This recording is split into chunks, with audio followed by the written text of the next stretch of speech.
Grande Prairie made I and my family feel like we're home. I'm 95 years old. And so I'm born in 1930, 94, so when I went into the Rotary. 1982. 1982, wow. Yes. Okay. It was kind of businessmen. I knew many of them, but I was introduced by Grande Prairie. I first joined Rotary, or in those days you were invited into Rotary, and it was in Vegreville. My boss actually said it's about time he gave some community stuff. And seeing as my boss, I thought it was a good idea. And I've been a Rotarian for over 40 years. I joined in '85 and I took over the business in 1974. So, it was time then to get involved. And first couple of meetings, everybody was so welcoming. It was enjoyable to be there. I joined Rotary in 1982. And actually, I've joined Rotary 3 times. I left for a year and moved to Westlock and joined the club there. Came back after a year and rejoined this one. The Rotary Club of Grande Prairie was the only Rotary Club in Grande Prairie.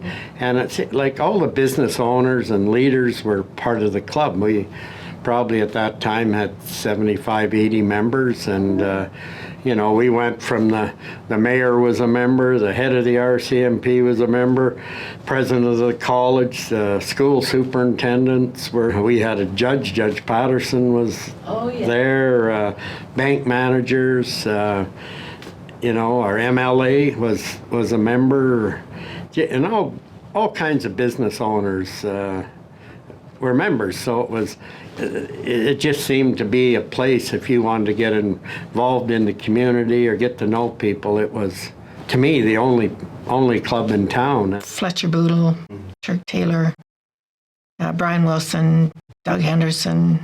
Doug Marshall, Jim Hansen, and Wes Long, they were all in our club. And Lou Albanetti, Pat Gorman, Don Ness, Tom Shields, Pat Gorman. They used to fine each other about $50 a time. Tom Shields was a character in himself, and Pat Gorman was a very successful businessman. And there's umpteen others that I can think of over the years that were bingo captains and worked with us on the barbecue team. But so it was just the leading people, insurance, whatever. Initially, it was the opportunity to support our community, and I could do it through Rotary. You work in the community, and some of the people that I associated with had this sense of community, and it was something that you just felt like you were motivated to do. And there are other clubs. There was Kinsman at the time and Lions and that, but it was just like people that I knew, or some of my mentors were in Rotary and invited me to come in, and it was a good experience. And it's just never looked back from there, and something I've never regretted. I was president in 2003. We had 116 members that year. When I was president, I had Fletcher and Turk Taylor. They were very helpful. There's people that can help you if you become a president. Presidents have to learn quite a bit, and there's some new members that can help them out. The year I was president, 94, 95, and now that's a privilege and an honor to be the president of this club. It was the year of the Canada Winter Games in Grande Prairie. That's the year they opened the arena downtown, and so it was really an action-packed year. And Rotary played a significant role in those games. Not only were Rotarians leading volunteers and putting the games together, but also made a significant financial contribution to the games. So it was a really exciting time to be the president of the Rotary Club. When I became president, you go through the chairs to be the president, right? And I skipped a couple of chairs because I'm not the most financially astute guy in the world. I guess you could put it that way. And nobody could read my writing if I was a secretary. But back in those days, there was no hired staff. Like the secretary did the minutes, the secretary, the financial The treasurer looked after all the financial stuff. So it was quite different then. Now we have hired personnel that look after that. But back then it was all strictly volunteer. So I was very fortunate. The president before me was the manager of the Royal Bank, and his name was Robin Hood. And he was just an outstanding organizer. And he basically redid the whole way that the club did business. He set up the budgeting process properly and how all of that stuff folded out and should have been done, because he was a very organized person.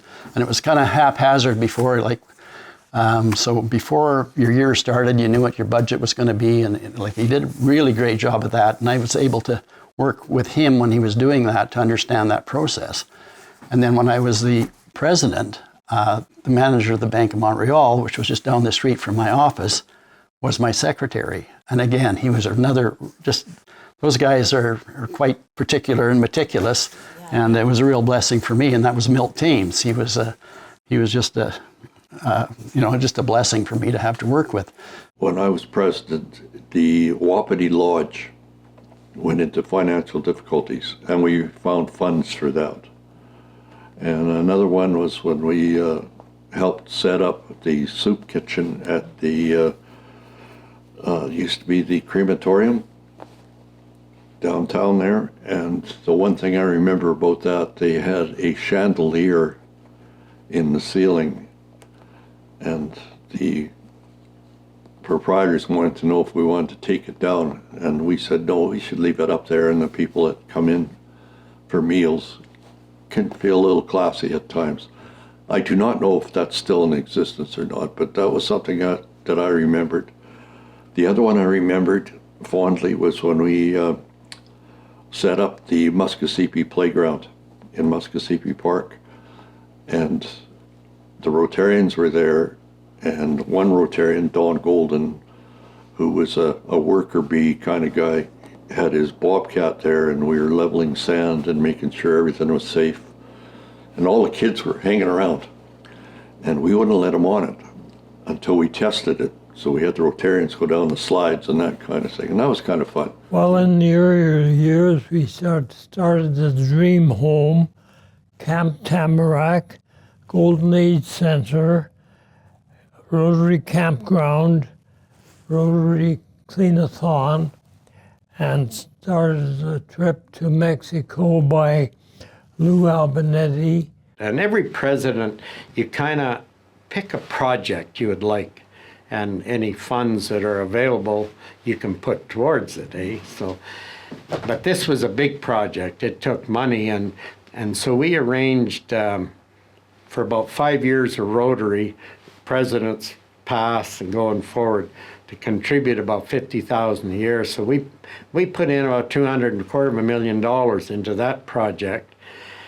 We started off, we were going to put it in the old RCMP building, and then an engineer study said, no, that won't work. And along came the city had money and the government had money to fund something, eh? And so we, along with Mayor Logan, who was a Rotarian, we worked and said, hey, we need this in our community. The thing in Grande Prairie, we had the regional hospital that had the psych ward in it, so people would get sent to Grande Prairie from all over our community for that, and then when the day come, they were let out, you're out the door. So a lot of those people still were around Grande Prairie. So we looked at this home, and we were told by the government, we had an MLA at the time that was a minister, and he said, you know, you guys were the catalyst that got this building going.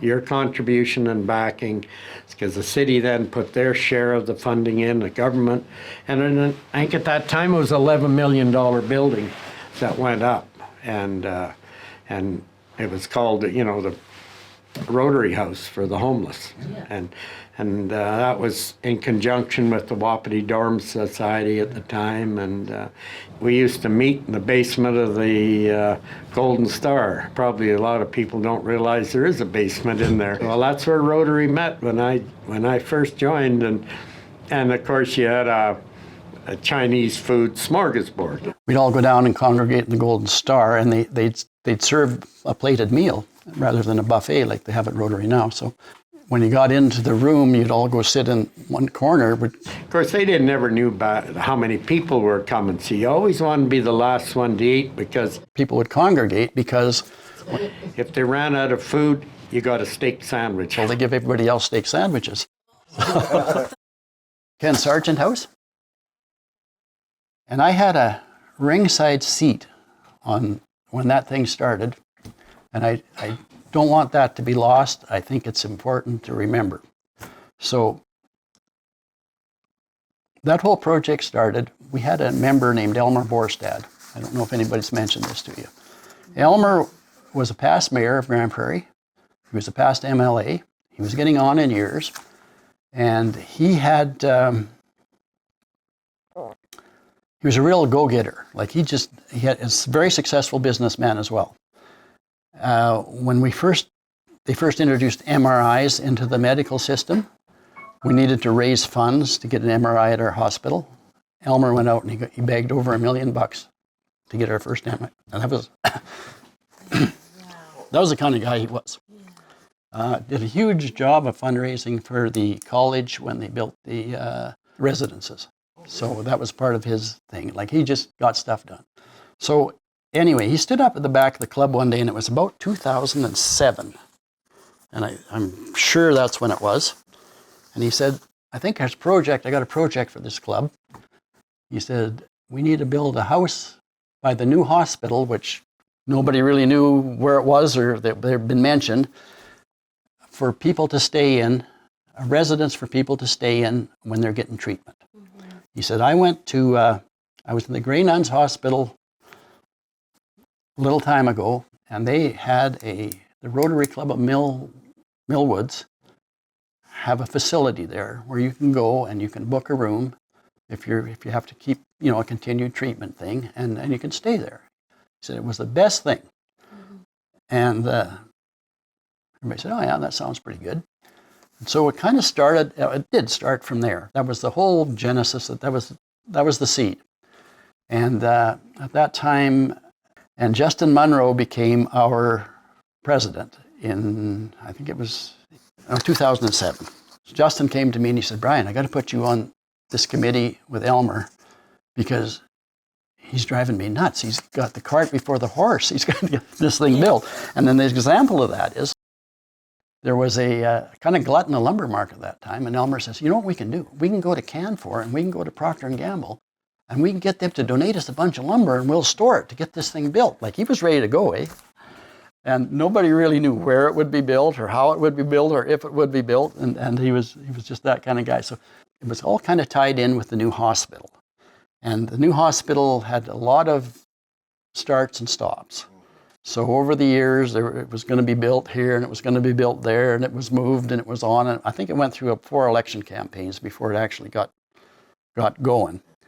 And so 2007, I went out to Edmonton when I got put on this committee with Elmer, and I went and visited the club, or the Millwoods facility at the Grey Nuns Hospital. Took a bunch of pictures of it and that. And we were pretty gung-ho, and we had an architect in our club. His name was Roger Field. We had actually him do drawings of what this might look like.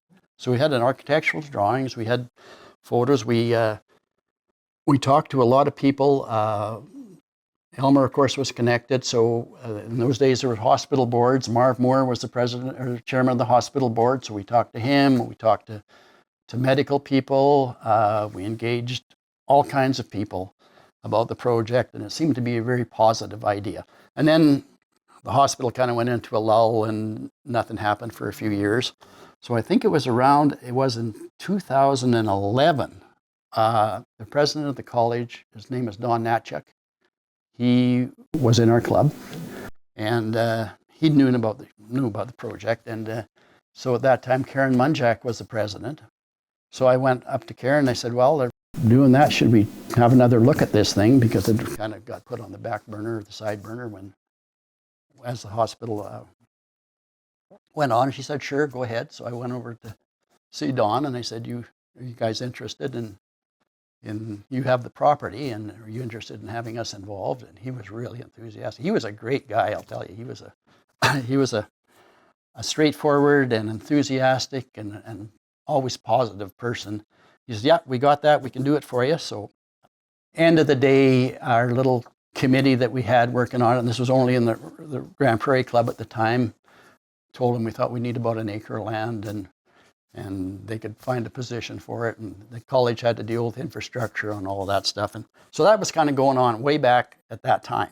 So we had to build a business case, and so the club decided that we wanted to make it a project of all the Rotary clubs, not just the Grande Prairie Club. So that became a quad club project. 2010 it was, October 29th, 2010, a quad club update. So we must have introduced it about that time to the quad club, and we went through the process there.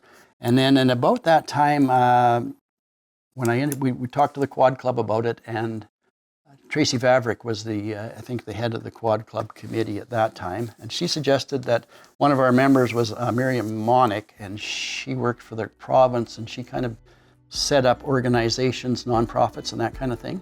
So she came on board with us and helped us structure the committee, did the work going forward, and we went, we worked, and I can tell you by that time, and I think people would be surprised to know this, but back 2011, there were thousands of hours of work went into that project. And we didn't know if it was going or not. And so then I had to withdraw because I had some other things I was doing. And then I'd lost track of the project. So I was really excited when I heard that Ken Sargent had made the donation and the project was actually on the board. And now to see the foundation and to see that coming up is very gratifying. So well, I just think that, people think, well, the project started now. Well, it's been a long process, and there's been a lot of effort put into it. And I just think all of the people that worked on it over the years are probably just proud as hell. And you know what, I always thought, and I want to say it, that Elmer brought it, and Elmer pushed it, and I hope that somewhere in there they put a plaque or put his name on a room or something like that, because that was a big deal.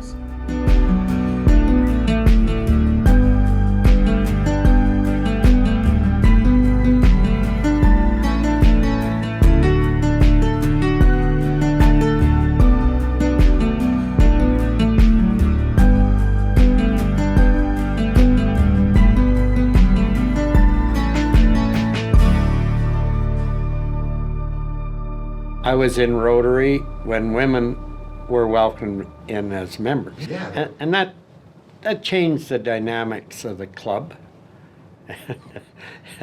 And one of my memories is we had to vote on it. Yeah. Wow. Well, it was decided by Rotary International because I think they'd been challenged. There was a Supreme Court decision that said you couldn't have these gender-only one-way clubs anymore. And a couple of years later, I think we started to accept women into the club. And that was a major thing, a major cultural shift for... But they wanted every club, I think, to pass it. I remember our club 2 times in a row said no. The third time, they said, okay, guys. And you know what? We had I know one member in particular quit because of it. But And actually, at the time when we started accepting women into the club, there were 2 or 3 or 4 members that left. They couldn't take the transition, so it was an interesting thing. Yeah. And you can imagine, we had about 100 members at the time. You can imagine being the first woman to come into that room and sit down. She had to have a lot of kahunas to take on the job. And I remember some of the early ladies that were in the club, and some of them didn't do so well, and some of them just set that foundation for what's happening today, for sure. You know, Bobby Lambright she worked for Alberta Power. She was one of the first ones that was really active. Kim Badir, who ran the Canada Games Arena. Let me see, Margot Roy, who was a manager at AMA, and those people all, they were early on, and some of the ones that I remember that that kind of pioneered the thing for women. Yeah. That particular one did rejoin a few years later. Yeah, you know, it took a while for, I suppose you got to think of the women too, to feel comfort in joining a club that just said, no, we don't want you. I was heavy on the barbecue team. Oh, it was wonderful. And we would serve food to the seniors. We made their lunch once a year at the senior center. Everywhere that the Terry Fox run, we did all the cooking for, and there's many. Pards. Turk would be hauling it on a trailer. Him and Fletcher and them would haul that big barbecue. That was donated by Harry Sandu. That big barbecue served a lot of people. The genesis of the barbecue team was the River Rats. We had a couple of guys in our club that were in the River Rats, and they were characters, and they'd go out and, matter of fact, my induction ceremony was at Bill Sargent's cabin on the Smoky River, and he was a river rat, but he wasn't a Rotarian, but his friends, Bill Beatty and, oh my goodness, Doug Rogelson, and so we went out there for the induction ceremony, and of course they had a barbecue. Well, their barbecue was a big drum, 45-gallon drum split in half. They'd fill it up with they had a grill that goes on top, they'd fill it up with briquettes, and that was the start of it. So they do projects, little projects for Rotary. They do that when they do the cleanup at the campground. And, and gradually things grew, and then it had to get a little more sophisticated. So, but there was those old, they put a tiger torch in and light the things. We actually, I thought we were going to burn down the Golden Age Center one day back there. But those old boys, they just did it. Hey, that was their way. We had lots of fun with the barbecue team. We started a tradition of making sure there was orange juice for the participants so they didn't get thirsty. But I started off when it was traditional barbecue, where we'd get barbecues, put coals on them, and what the guys used to do is they'd start the barbecues with tiger torches, and then they'd move them over. And I often thought, it's not really the greatest way. And then we got a barbecue on a trailer, and then eventually we got an enclosed trailer where we could haul 2 barbecues. And that's when I think Carol joined the crew. It was kind of funny now, but not so much then. We'd promised the Mackenzie Place that seniors, we would make them hot dogs and hamburgers. And that day it happened to be pouring rain and a wind of over 30 miles an hour. And Brian Wilson and Doug Anderson were out there cooking on the barbecue, and we were inside just grabbing the food and serving them, and we had other stuff, salads and all that other kind of stuff, but they were out there. They had nothing else for lunch that day planned, so You had to had to do it. And we did a pig roast every year. We actually did pork loins, and cool. yeah, Cool. we didn't think the kids would like to see a pig on the barbie. That was a really nice event. Yeah. A good social for everybody with their kids and their wives and husbands. And it was the best Yeah. fun, and the best group of guys and gals that. We got to do a few more things. We had a ball tournament. We used to cook for that. And, of course, the Greenathon. We always did the hamburgers and that for the kids. And then there's a few requests for doing some community projects. And so it kind of emerged from that old group, and there's a guy named Turk Taylor.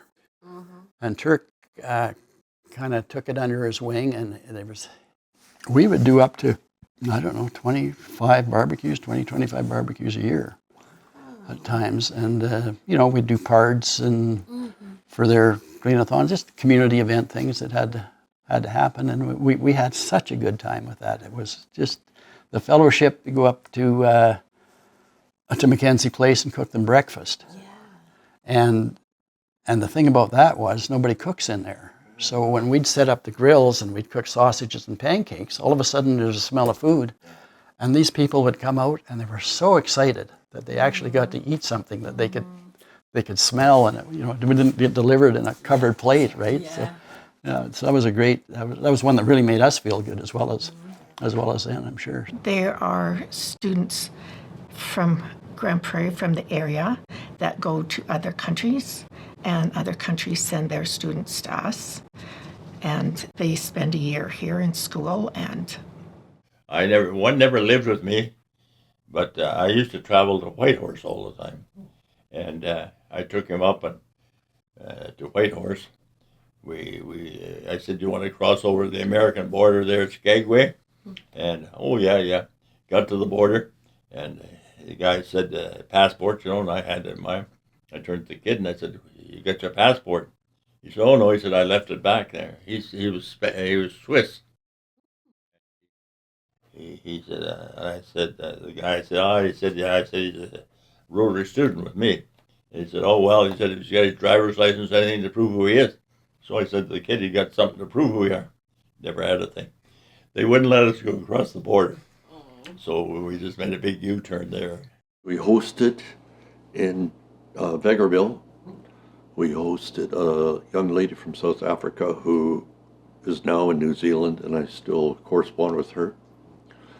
And we hosted a young lady from West Germany, and when she went home to a new country because the wall was down, she and her boyfriend, when they got through university, they came to North America to go to a job for a while or experience in the World Trade Center. And then they came up here to see Diane and I. So that was kind of neat. One of our former mayors in Grande Prairie, Bill Given, was a Rotary Exchange student. He actually went to Japan as well. Oh, and then another time, we took Don Golden and I, well, he's a Rotarian member, he's still alive, to Yellowknife. And we took two girls and dropped them off in Yellowknife. Well, actually, we stayed there too. And the girls got bobsled, or what do you call it, dog sled trips in the Rotary Club in Yellowknife. Cool. Well, we had enough students running around here. Yeah. But a great project and hugely successful. So, those kids had come over here and some of them couldn't speak a word of English. And then I don't know how many, they figured out how many weeks, it's 3 months they're thinking in English. And our kids go to their country and it's the same thing and just changes them totally. In Calgary in 1988, they had Rotary International, and we met many people there, and some of them became close friends, and you meet people outside of our world here, and that's how we traveled around, and my brothers and sisters were working in many countries, and we would visit them, and we would also meet new Rotary members as well. Mm-hmm. So that opens up the world around you. Yeah. Well, we traveled a fair amount, and we would meet many Rotarians, and some of them we would attend their meetings. In Palm Springs, we met many Rotarians, and we visited 3 clubs, and we still have great friends by meeting them. And you can travel all over the world like we did many times, and they would invite us over to their place. So it was, it opened up the world towards us, because Rotary was around the world and we could meet any one of them. And if you had any problems in that city or you couldn't understand the language, you could meet a Rotarian and they would help you out. Where should I go? What should I do? And so they're very helpful. The most that I'm proud of in Rotary is what it does in the world. Polio Plus is a Rotary project. polio was almost abolished in the world, and there's still work to do on it, but it's polio plus. And if anybody's ever seen somebody that's had polio, or anybody's seen somebody in an iron lung, they'll understand the brutality of polio. Bicycles in Africa and South America is Rotary started to provide bicycles. That's so kids can ride to school rather than walk 4 miles, 5 miles, whatever it is, they can get to school. In my mind, education is extremely important. And if Rotary, and one of the reasons I'm in Rotary is because it supports education in various ways. I traveled down to South America one time as a Rotarian, checking what our money was doing down there. No, we went to Bolivia. It was being paid to build schools or build outdoor schools. The schools down there are just big buildings. Okay. And the schools, the villages and stuff like that were not really government supported.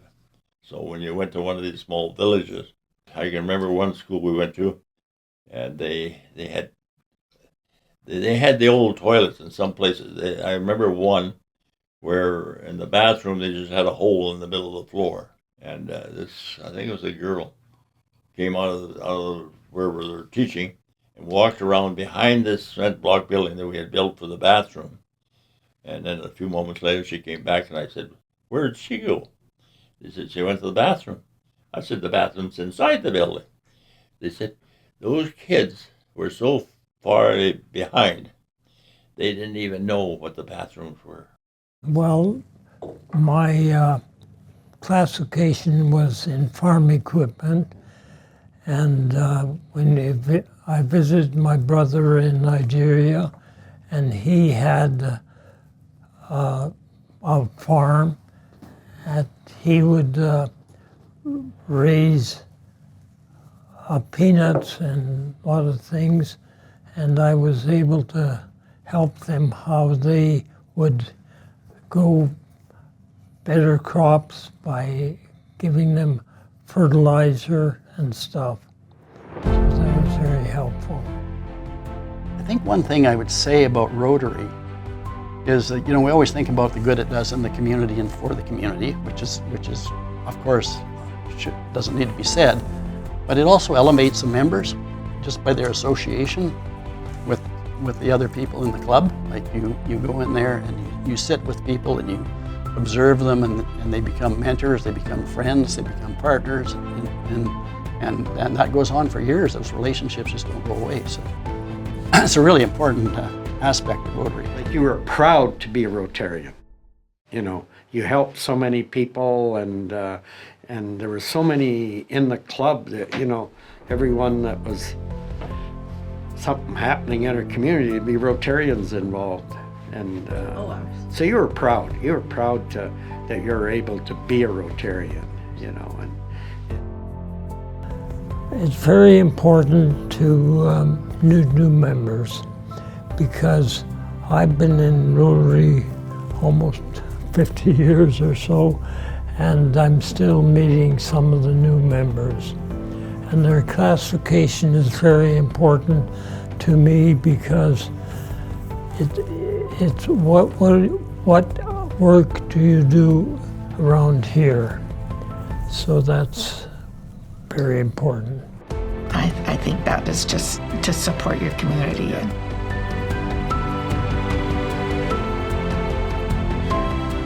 Rotary, service above self.